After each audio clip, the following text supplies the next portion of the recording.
नमस्कार, मैं शैलेश और एक बार पुनः हम एक ऐसे व्यक्तित्व के साथ जो लगातार हम चर्चा कर रहे हैं, उनके अनुभवों का, उनकी तमाम बातों का जो बहुत रोचक भी है और युवा पीढ़ी के लिए एक मार्गदर्शक की भूमिका में है।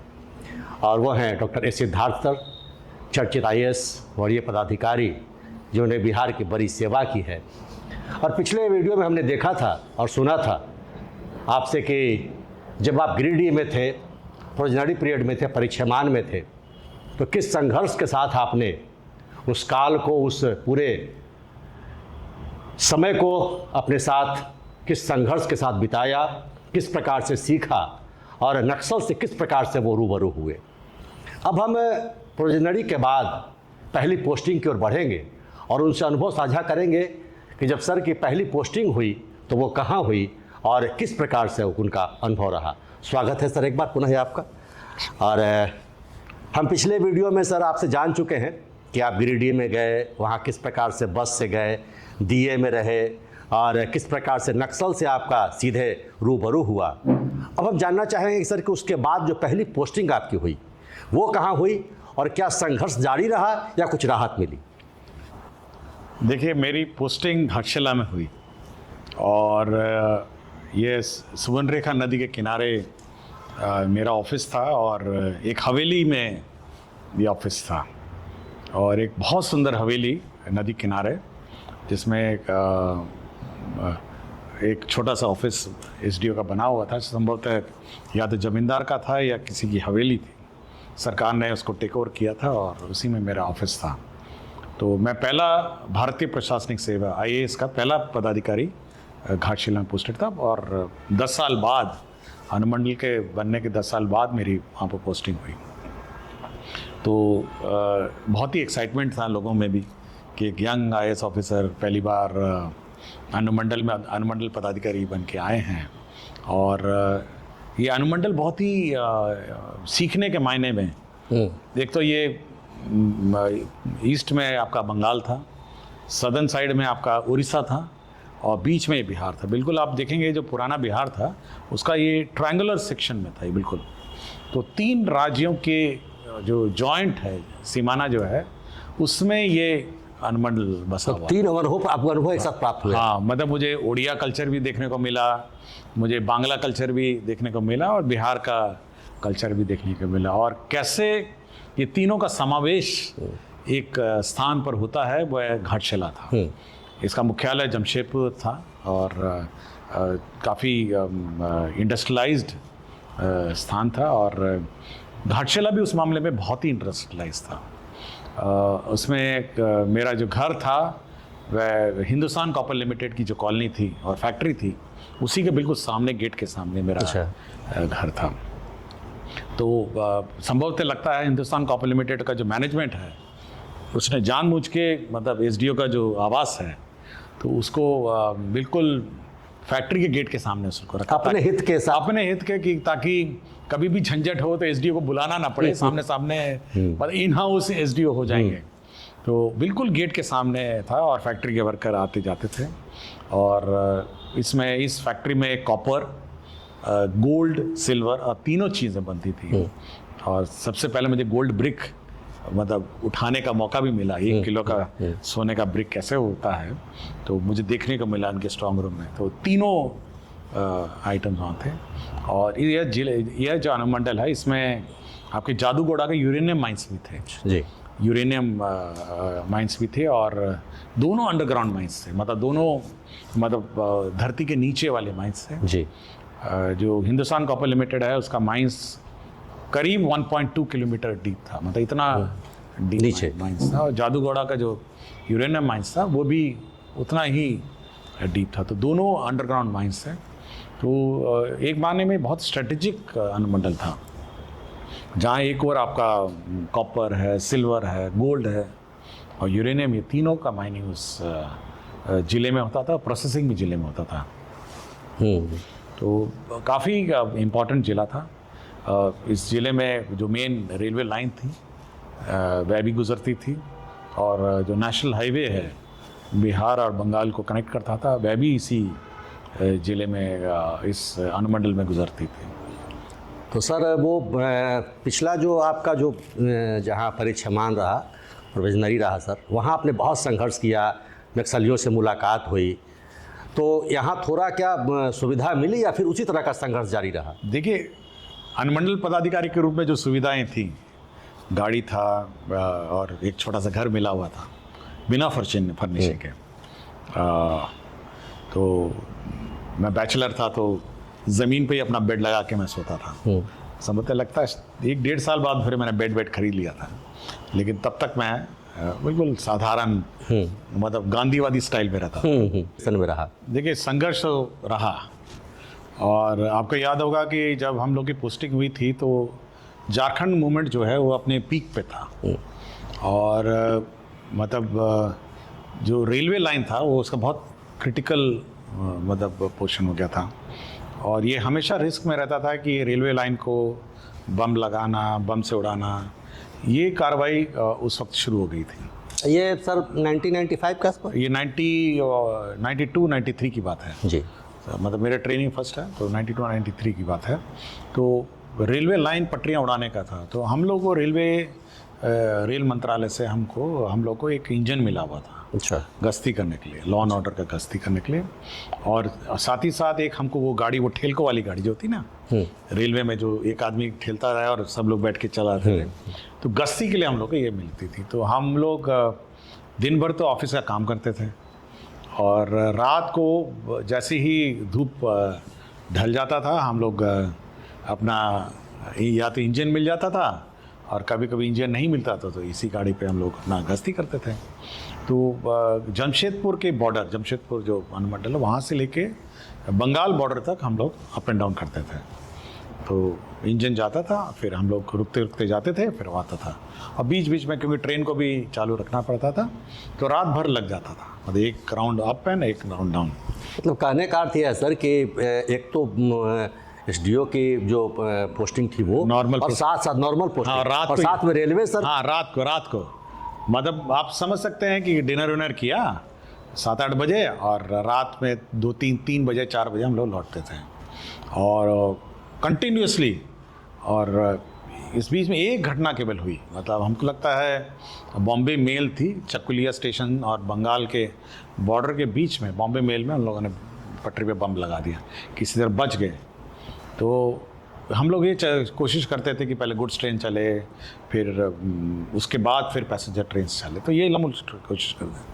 और काफ़ी डर भी लगता था कि पता चला कि हम लोग गश्ती में निकले हैं, हमारा इंजन और हमारा ही जो ठेलको गाड़ी है उसी को उड़ा दे। और सबसे ज़्यादा डर हमको ठेलको गाड़ी से लगता था कि जब नदी के ऊपर से वो जो ठेलता था, और नीचे नदी थी, तो उसके ऊपर से हम लोग जाते थे, और नीचे कुछ नहीं था, केवल नदी रहता था, बहुत खतरा। तो हम लोग काफ़ी महीना, मतलब मेरे ख्याल से टेन्योर में इसी में बीत गया बहुत दिन, और रात भर यही गश्ती करना। और इसी बीच मैंने बहुत कुछ सीखा रेलवे से, और रेलवे का कोऑर्डिनेशन सीखा, और मैंने इंजन ड्राइविंग भी सीख ली जी।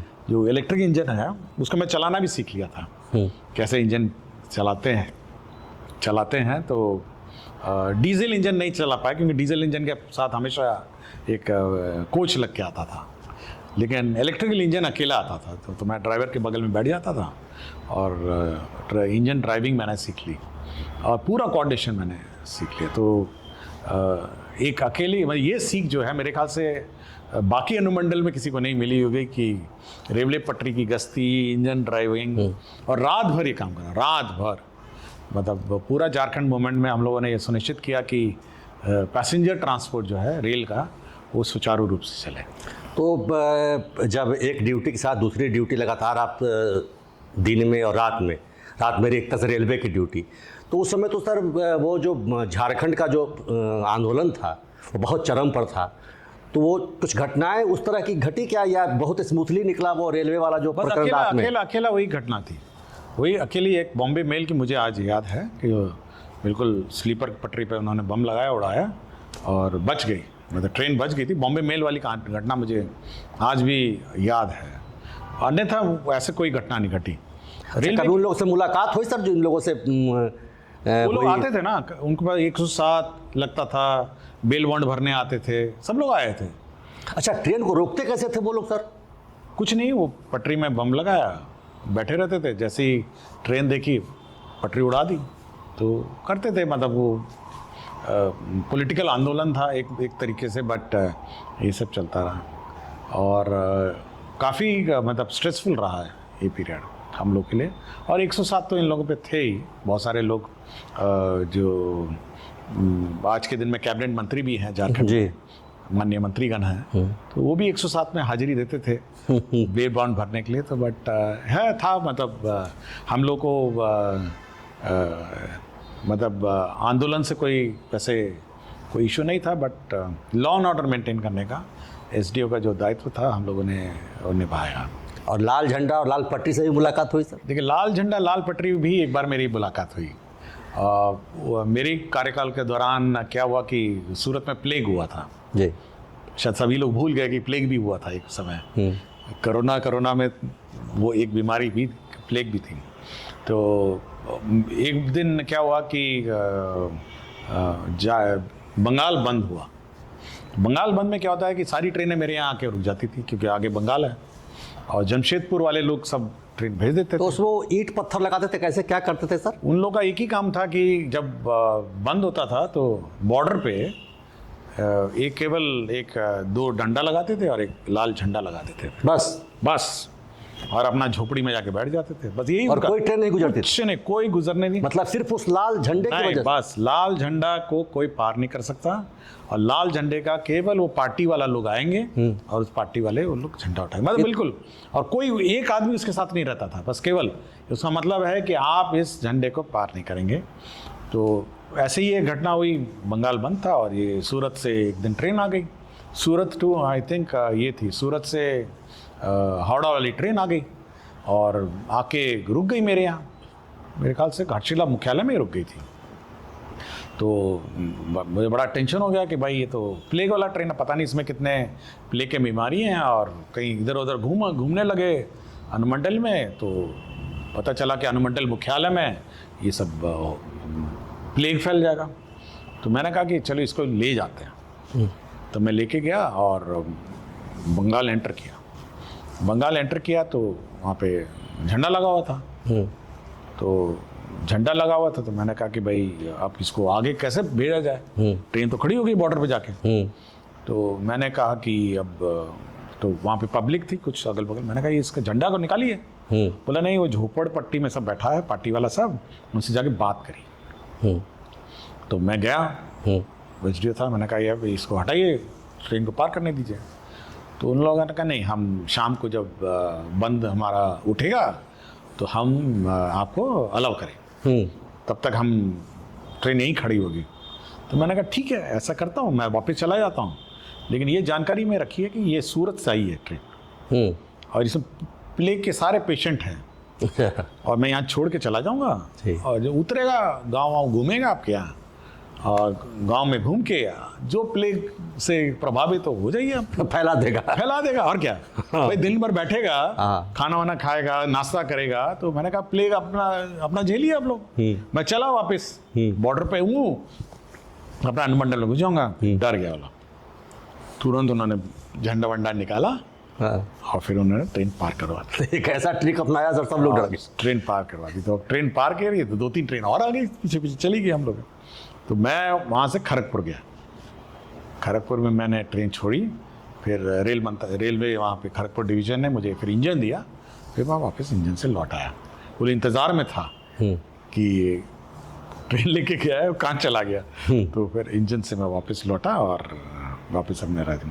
तो बहुत अच्छा एक अनुभव था मेरा, रेल से बड़ा डे 1 से मेरा बहुत इंटरेक्शन रहा, और एक इतनी बड़ी इंफ्रास्ट्रक्चर देश की इंडियन रेल, उससे बहुत करीबी से देखने का मौका मिला। आपको लगा होगा सर कि एक एसडीओ के साथ साथ मैंने रेलवे के भी। हाँ, मुझे रेलवे बहुत अच्छा लगा मुझे जी, और मतलब भारतीय रेल जो है उसकी जो ये है, और रेल के जो डिविजनल डीआरएम थे, एडीआरएम थे, सब लोग मेरे से बहुत मतलब बहुत ही क्लोज इंटरेक्शन था उस ज़माने में, क्योंकि हम लोगों को रेल चला, और क्योंकि मैं बॉर्डर जिला में था ना, बंद हो जाए तो सब मेरे से ही बात करे।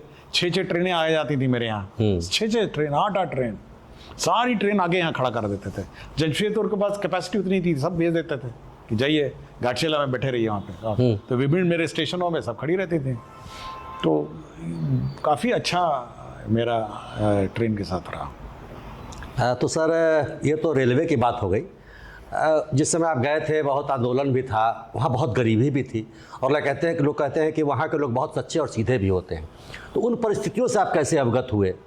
देखिए, मुझे याद है कि मैं न्यायालय एसडीओ का कोर्ट करता था। तो जब एसडीओ का मैं कोर्ट करता था कि तो एकदम ऐसे ही कोर्ट में एंटर कर रहा था, तो एक बूढ़ी माई, क्या है, मतलब 10 पैसा 5 पैसा, उस ज़माने 5 पैसा भी था, 20 पैसा से गिन रही थी। तो मैं पूछा, माई क्या कर रही हैं आप, मतलब? तो बोली, बाबू मैं कोर्ट में आई हूँ और वकील के पैसे गिन रही हूँ।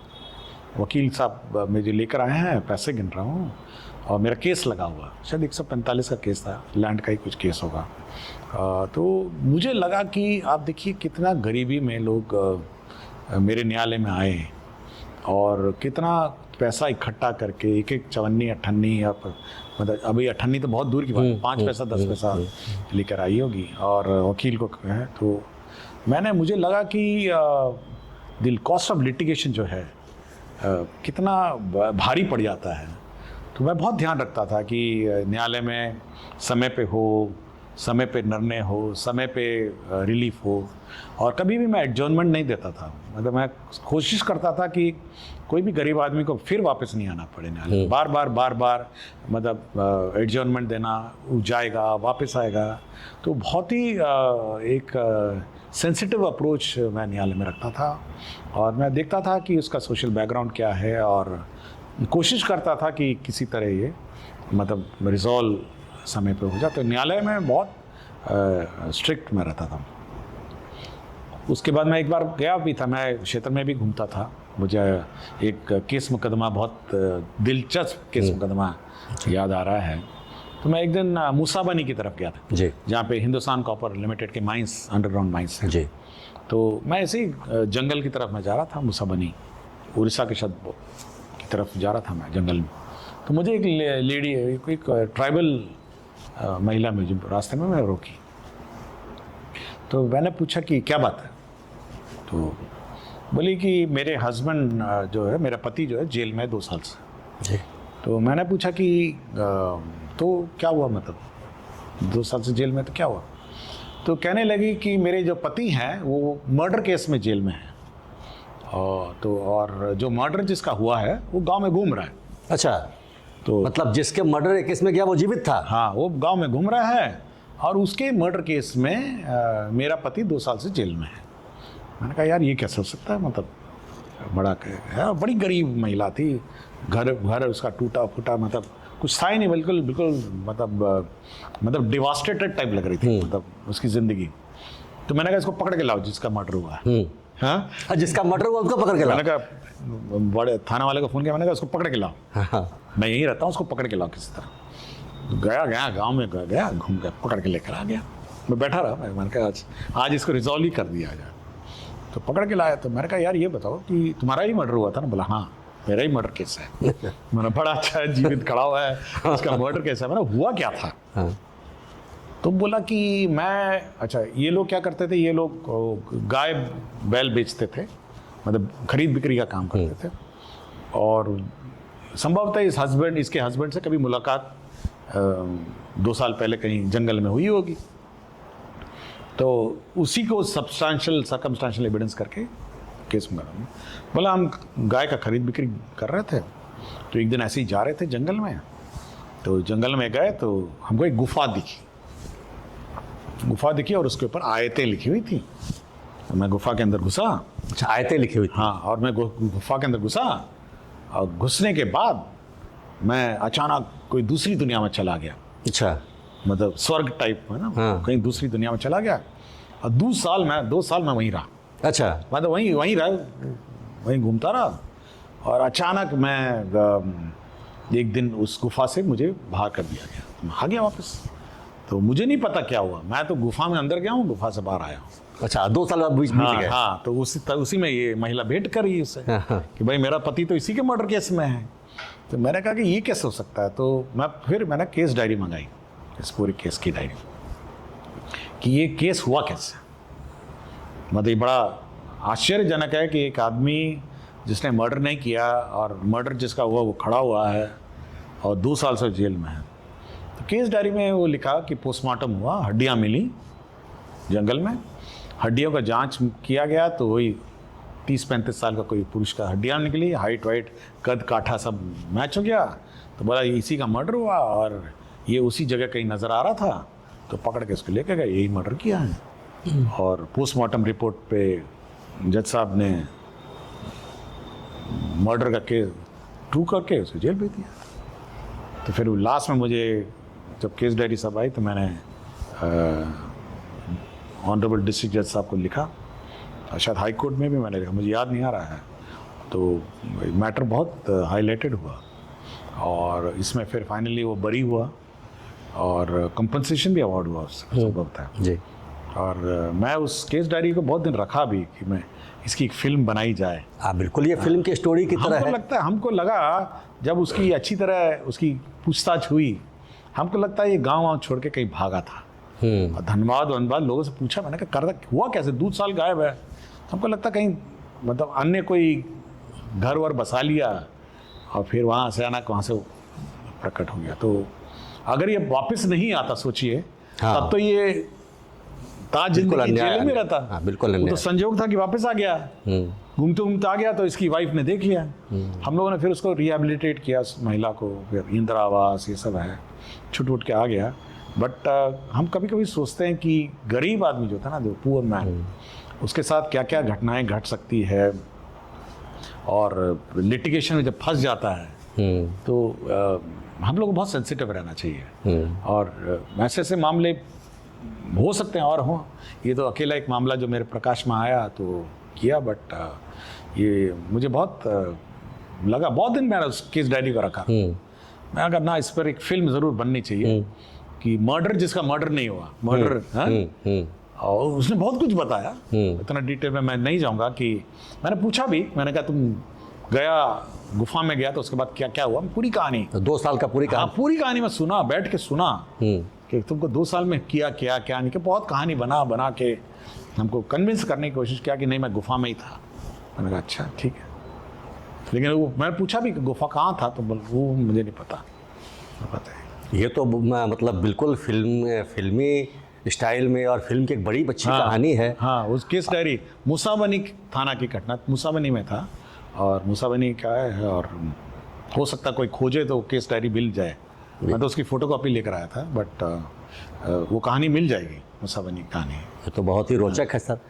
सर आपकी पहली पोस्टिंग थी तो जज्बा तो अंदर से बहुत होगा कि क्या क्या करना है और किस ढंग से करना है, और जिस प्रकार का आपका व्यक्तित्व रहा है हर चीज़ों को सीखने का, तो उसका अनुभव कैसा रहा, किस तरह से आपने वहाँ कार्य किया?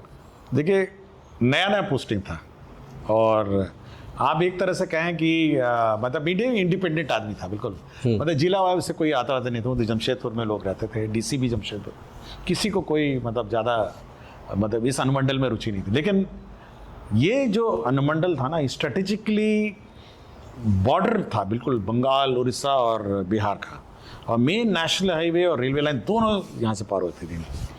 तो वहाँ एक चेक पोस्ट था, तो बहुत कंप्लेंट मिला कि वसूली बहुत होती है और मतलब वहाँ पोस्टिंग के लिए भी मतलब बहुत मोटी राशि देनी पड़ती है, मतलब उस चेक पोस्ट में बहुत। हाँ, मतलब बेटा मतलब रिच पर्सन।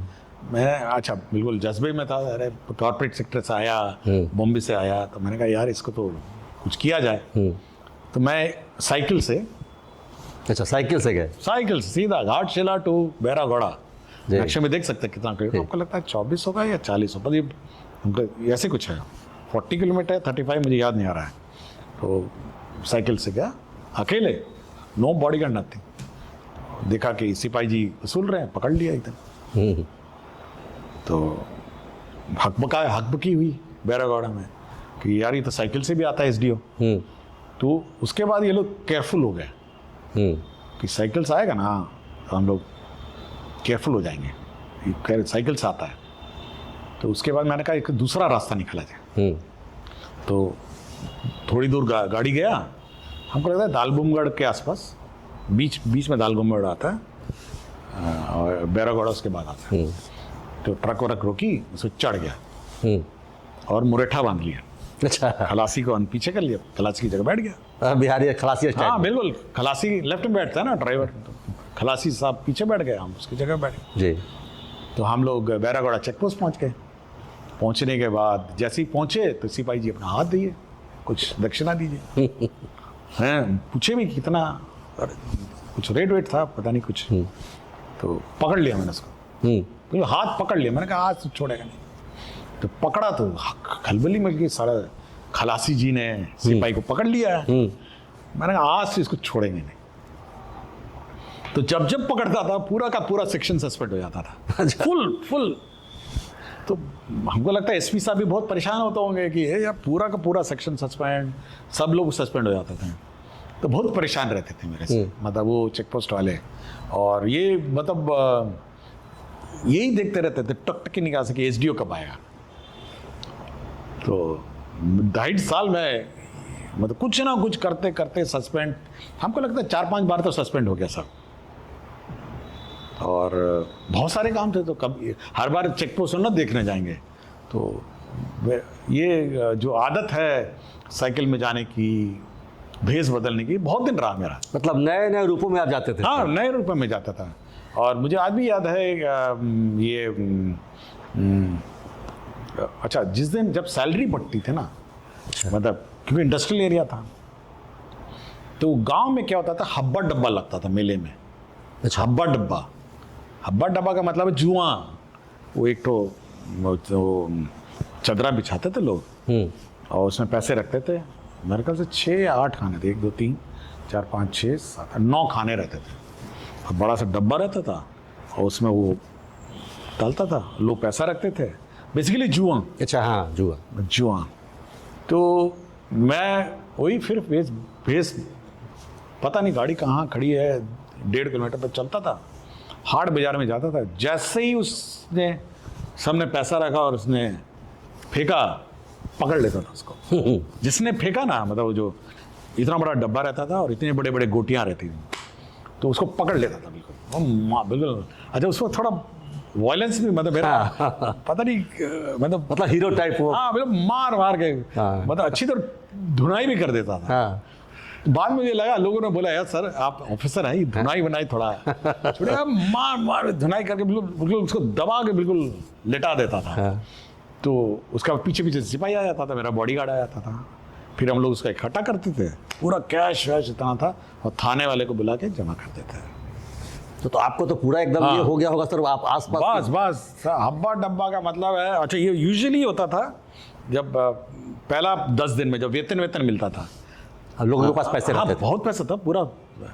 मतलब वहाँ पे ये स्वर्ण रेखा प्रोजेक्ट भी चलता था, अब शायद अब जाके कंप्लीट हुआ है। और हिंदुस्तान कॉपर लिमिटेड, और लोग बहुत वेल ऑफ थे। और मतलब आप समझिए कि जो प्रथम 10 दिन था वो बड़ा एक्टिविटी के दिन रहते थे, क्योंकि फैक्ट्री एरिया था और हब्बा डब्बा होता था, फिर मुर्गा फाइट भी होता था। अच्छा, मुर्गा लड़ा था। हाँ, वह पहले 10 दिन में सबके पास पैसा रहता था। और फिर वहाँ पे पैसा वसूलने वाले भी लोग आते थे। फैक्ट्री गेट पे मारपीट भी हो जाती थी, जो उधारी देता था उसकी वसूली भी होती थी उसी 10 दिनों में। तो salary days were action packed. और ये हब्बा डब्बा गांव में, हाट बाजार में, ये रेगुलर फीचर था। हमको लगता है, मैं डीडीसी जब चाईबासा गया था तो मेरे लगेज में कम से कम 5 सेट थे, वो चदरा और डब्बा और गोटी, वो मेरा आप अपने पास रख लेते? हाँ, वो मेमोरी में हो गया था ना, मोमेंटो मेरा। मोमेंटो। तो पैसा वैसा थाना वाला अपना जमा कर देता। मैंने कहा इसको ट्रेजरी में अपना जब्त करके जमा कर दीजिएगा, और डब्बा और गोटी और चदरा वो मैं रख लेता था। मैंने कहा ये मेरा, कितने मैंने रेड किए हैं, ये मेरा हिसाब किताब। और वो डब्बा जो था, उसके टायर का जो मटेरियल होता था ना, टायर का मोटा चदरा टायर, उसी से बंधा रहता था उसे। तो बहुत ही सिंपल इलाका था, बट ये सब चीज़ें थी क्योंकि बहुत रिच पीपल थे और बहुत ही ये क्या कहते हैं, बहुत अनुभव इसका हुआ। अब आज के दिन में ये अनुभव होता नहीं होता पता नहीं, बट अकेले जाके रेड करना, पकड़ना और पिटाई भी कर देना अकेले, हमको कभी कभी सोचता हूँ कि कैसे मैं कर लिया।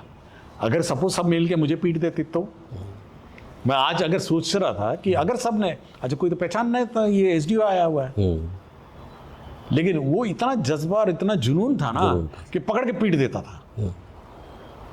और बिल्कुल मतलब, और डीडीसी में एक दिन मैंने ऐसे ही किया तो लोग बोला सर आप डीडीसी हो गए, आप तो ये काम छोड़ दीजिए ना एसडीओ वाला। मुझे बताना पड़ा कि एसडीओ वाला काम छोड़ दीजिए, एसडीओ है अब ये सब काम अब विकास आयुक्त हैं, बीत गई सब बात। हाँ ये सब बीत गई। तो मतलब डेयर डेविल था, लेकिन और बड़ी हिम्मत से मैं ये करता था। मतलब कि आपका जो स्टाइल था सर, वो पदाधिकारी के रूप में वो एकदम पूरा जज्बा से भरा हुआ था कि किसी तरह से हमको सही करना है, बस किसी तरह। मतलब समाज में क्या नहीं होता है, अच्छा कॉर्पोरेट सेक्टर से मैं आया था तो समाज में किसी प्रकार का मतलब त्रुटियां या एरर्स और मतलब किसी प्रकार का डिविएशन मैं टॉलरेट नहीं कर सकता था, क्योंकि मैं उसी काम के लिए आया था नौकरी छोड़ के। एकदम न्याय नहीं तो पसंद। आराम से मतलब उस जमाने के 36,000 का नौकरी छोड़ के अब 3,000 का नौकरी कौन करने आएगा। अच्छा, वहाँ 36,000 मिलता था या 3,000? हाँ, और यहाँ पे 3,000 था, 3,300 के आसपास कुछ था। तो कौन आदमी आएगा, तो इसी काम के लिए आया था मैं तो। कि चेक पोस्ट में वसूली नहीं होना है, पुलिस का वसूली नहीं होना है, और गश्ती बिल्कुल मतलब ऐसा करता था। एक बार तो वो जमशेदपुर में एक जो जिले एसएसपी एक तो इनकाउंटर स्पेशलिस्ट पोस्ट हो गए थे, तो इनकाउंटर का उनको बहुत शौक था। शायद पटना में भी पोस्टेड थे, तो वहाँ जमशेदपुर में उनका पोस्टिंग हुआ। तो एक दिन अचानक बोला गया कि इनकाउंटर हो गया आपके इलाके में। अच्छा, मैं गया तो देखा कि एक आदमी लेटा हुआ है और ऑमलेट रखा हुआ है, एक दारू का बोतल और हथियार। अच्छा, जब पुलिस इनकाउंटर होता है तो एसडीओ को इंक्वेस्ट करना पड़ता है, प्रक्रिया यही सीआरपीसी में। तो मैं गया तो मैंने कहा कि हुआ कैसे, तो बोला कि ये लोग डकैती का योजना बना रहे थे, ऑमलेट देखिए खा रहे थे, दारू पी रहे थे, हम लोगों ने हमको देखते ही उन्होंने गोली चलाई, तो हम लोगों ने चला दी और उस गोली में मर गया जी। मैंने कहा बड़ा आसान था, थ्योरी लगाया इन लोगों ने। मैंने देखा कि खैर मैंने उसको देखा, एग्जाम बॉडी किया तो 2-3 और गोलियां भी लगी हुई थी, और संभवतः उससे पहले भी कभी उसने गोली चलाई हुई, पुलिस ने गोली चला, बच गया। तो मैंने ये कहा कि मैंने कहा देखो एनकाउंटर का अगर होगा तो मैं तो अच्छी तरह जांच कर दूंगा और पूरा केस का अच्छा चिट्ठा कितना मैं देखूँ। मैं ऐसे नहीं देखूंगा कि एक ऑमलेट रखा हुआ है, एक दारू रखा हुआ है, एक गोली रखा हुआ है। तो लगता है एसपी साहब को थोड़ा लगा कि इस इलाके में अब मुश्किल है, इस प्रकार का घटना करना बड़ा खतरनाक है। तो उसके बाद से वहाँ इनकाउंटर होना बंद हो गया, वो अकेला एक इनकाउंटर था। उसके बाद क्या किया कि एक दिन ऐसे ही मैं नेशनल हाईवे में गश्ती कर रहा था, तो गश्ती कर रहा था तो वहाँ से एक गाड़ी, एम्बेसडर गाड़ी बिना नंबर प्लेट के आ रही थी। मैंने रोक ली, मैंने रुकी। अचानक ये, अच्छा बिहार का एंट्री है ना, कुछ भी एंट्री हो सकता है। मैंने कहा रोकिए इसको, तो रोका तो देखा, चलिए थाना लेके चला गया। पूछा कौन है इसमें, तो देखा कि हमको लगता है साक्षी थाना और वहीं के जमशेदपुर के मुख्यालय थाना है कि थाना प्रभारी लोग थे इसमें। मैंने करने क्या गए थे, तो बोला सर ऐसे ही गए थे वो सर बॉर्डर पे सर कुछ करने गए थे सर। मैं समझ गया कि क्या करने गए थे बॉर्डर पे, लेकिन मेरे इलाके तो छोड़ दिया था, मतलब they used to do something in the border जी। और बोला कि सर आपके इलाके का संबंध नहीं है, तो बंगाल है सर। तो बाद में पता चला कि किसी का एनकाउंटर करके आए थे जी। तो उस वक्त पता नहीं चला, लेकिन बाद में न्यूज़ में आया कि ये मतलब जब मेरे ख्याल से कोर्ट में केस भी हुआ था इसको लेकर जज साहब के यहाँ कि मेरा पति को उन्होंने मतलब बंगाल किनारे, क्योंकि बॉडी तो वहीं रिकवरी हुई होगी जी, तो मार के आए हैं। तो ये अनुभव पहली बार मुझे पुलिस इनकाउंटर का कि इस प्रकार मतलब मेड अप इनकाउंटर्स भी होते हैं, मुझे पहली बार मतलब नौकरी के बिगिनिंग में हुए अनुभव हुए कि और मुझे अपना हमेशा यही रहा, मेरा व्यू भी रहा कि प्रोसेस ऑफ लॉ जो है किसी भी समय process of law should be followed और सज़ा होनी चाहिए, हर क्रिमिनल की सज़ा होनी चाहिए। बट इस प्रकार के मतलब मकान ले जाना, कभी ऑमलेट करना, दारू बोतल रखना, मैंने कहा इससे परहेज़ करना चाहिए जी। तो ये पहला मेरा अनुभव हुआ। तो मेरे ख्याल से ये बहुत ही मतलब इंटरेस्टिंग अनुमंडल था। ये इस अनुमंडल में 2 एयरपोर्ट भी थे, अच्छा। हवाई अड्डे भी थे, एक दालबुंगड़ हवाई अड्डा और एक चकुलिया में हवाई अड्डा, 2 हवाई अड्डे थे जी। और ये वर्ल्ड वॉर 2 के हवाई अड्डे थे। अच्छा, मतलब सेना। हाँ, वर्ल्ड वॉर 2 के हवाई अड्डे थे, रेगुलर हवाई अड्डे थे। और चकुलिया का तो ऐसा हवाई अड्डा था कि अगर आप अंदर घुस गए, अगर बिना गाइड के आप घुस गए तो बाहर नहीं निकल पाएंगे, इतना वो मतलब गोल घुमक्कड़ था और जंगल के अंदर था। और अंडरग्राउंड बंकर्स भी थे एयरक्राफ्ट्स के, और अगल बगल बॉम्ब के अवशेष भी मिलते थे, क्योंकि लैंडिंग से पहले वो बॉम्ब गिराते थे, तो वो सारे बड़े बड़े बॉम्ब भी मिलते थे। तो ये हवाई अड्डा भी वर्ल्ड वॉर 2 में ये प्रयोग था। तो आप समझ सकते हैं कि एक अनुमंडल, छोटा सा अनुमंडल जिसमें 2 हवाई अड्डे, railway line, national highway, 2 national interest के strategic plants, gold, silver and copper, uranium तक। यूरेनियम मुझे डर लगता था, मतलब क्योंकि यूरेनियम माइंस थे, तो बड़ा इंटरेस्टिंग इलाका था। और मतलब पहली पोस्टिंग ही आपको बहुत कुछ सिखा गया सर। और बहुत घूमता था मैं, बहुत जंगल, पहाड़। वो पहाड़ में गया तो देखा कि वो तलवार बने, हमको लोग बोला कि कनिष्क जो था राजा, उसकी तलवारें यहाँ बनती थी। अच्छा। उसकी फाउंड्री थी और उसके जो डाइस या तलवार के वो दिखते थे पहाड़ के ऊपर। तो पहाड़ के ऊपर फैक्ट्री? हाँ, पहाड़ के ऊपर।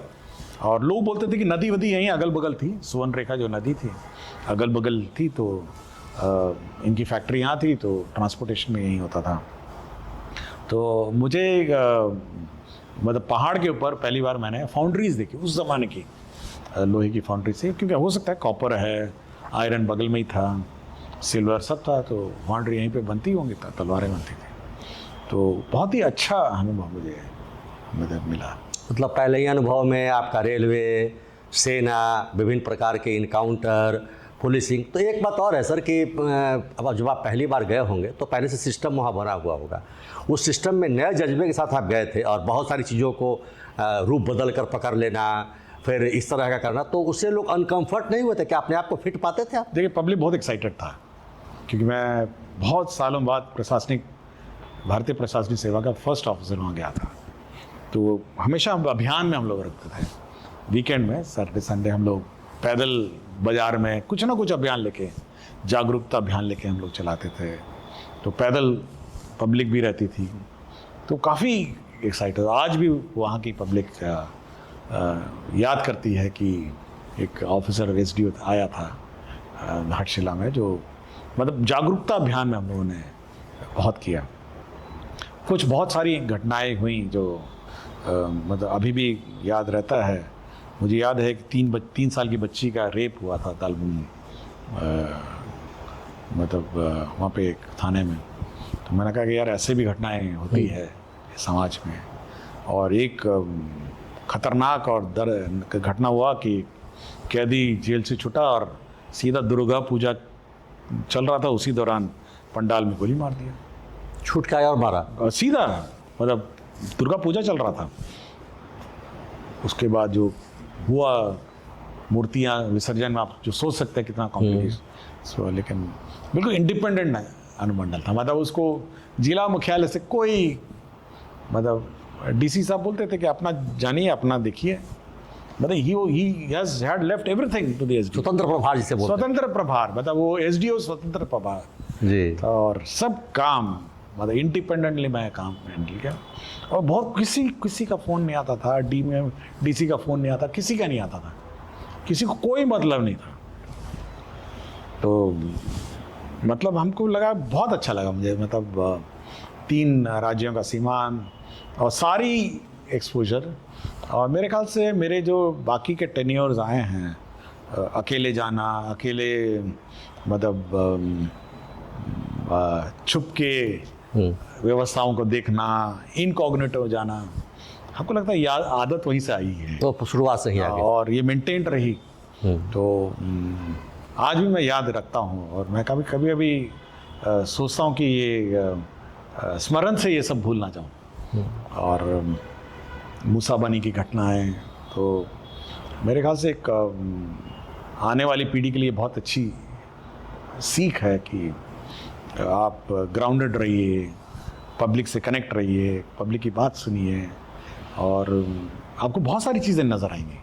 तो ये मैसेज आप सब दे रहे हैं जो आज के दौर में जो पहली पोस्टिंग होती है जिन लोगों के लिए, जो लोग समझ के आते हैं कि अब मैंने बहुत कुछ प्राप्त कर लिया, तो उनके लिए तो बहुत बड़ी सीख है सर ये। तो मैं बार बार बोलता ना, भोकाल, पिछले एपिसोड मैंने बोला, मैंने कहा कि भोकाल से परहेज़ करना चाहिए और पब्लिक कनेक्ट जो है ना, और बहुत ही सिचुएशन में स्टडी करिए आप। और पब्लिक बहुत सिखाती है, पब्लिक से बहुत सीख मिलती है आपको और पब्लिक से आपको सूचनाएं भी मिलती हैं और एक अच्छा अनुभव होता है। अगर आप उनके लिए काम करें तो स्नेह भी बहुत मिलता है। और आपको याद रखेगा। मतलब ऐसा नहीं है कि आप अमर हो जाइएगा। मतलब कोई आपको पॉलिटिक्स सुनना वहाँ जाके करना है, बट एक सेवा भावना रखिए। और क्योंकि मैं उसी भावना से आया था सर्विस, तो भावना कंटिन्यू कर गई। और मतलब कभी कभी हम लोग डिनाई कर देते हैं हर चीज़। मतलब हाथ देखते हैं कभी कभी कालांतर में, मतलब वी स्टार्ट डिनाइंग कि करप्शन हो रहा था, डिनाई कर दिया, वो हो रहा तो डिनाई कर दिया। तो मेरा विचार है कि आपको बहुत ध्यान से पब्लिक की बात सुननी होगी और व्यवस्था को समझने की ज़रूरत है। तो मेरे ख्याल से ये एक बहुत बड़ी सीख है जो ऑफिसर्स को और मेरे आगे के जनरेशन ऑफ ऑफिसर्स को सोचनी चाहिए और सीखनी चाहिए। सर से बहुत सारी बातें हुई, बहुत रोचक घटनाएं, जो एक लगता है कि फिल्मी अंदाज में है लेकिन वो वास्तविक है। और फिर अंत में वही संदेश आता है कि सेवा भाव से समर्पित होना है, सेवा के लिए हम आए हैं और सेवा करना है। और नए जनरेशन को ये निश्चित तौर पर बहुत ही मार्गदर्शित करेगा। और ये तो पहली पोस्टिंग थी, फिर दूसरी पोस्टिंग किस रूप में हुई और वहाँ के घटनाक्रम कैसे हुए, वो सर से हम अगली वीडियो में बात करेंगे। और बहुत ही रोचक लगातार हम सुनते आ रहे हैं। अगली बार उम्मीद है कि और रोचक घटनाएं हमें सुनने को मिलेगी। तो सर को आज हम यहीं से विदा देंगे और फिर अगले वीडियो में हम सर के साथ आपके साथ जुड़ेंगे। तब तक के लिए बहुत बहुत धन्यवाद सर। बहुत धन्यवाद सर आपका भी।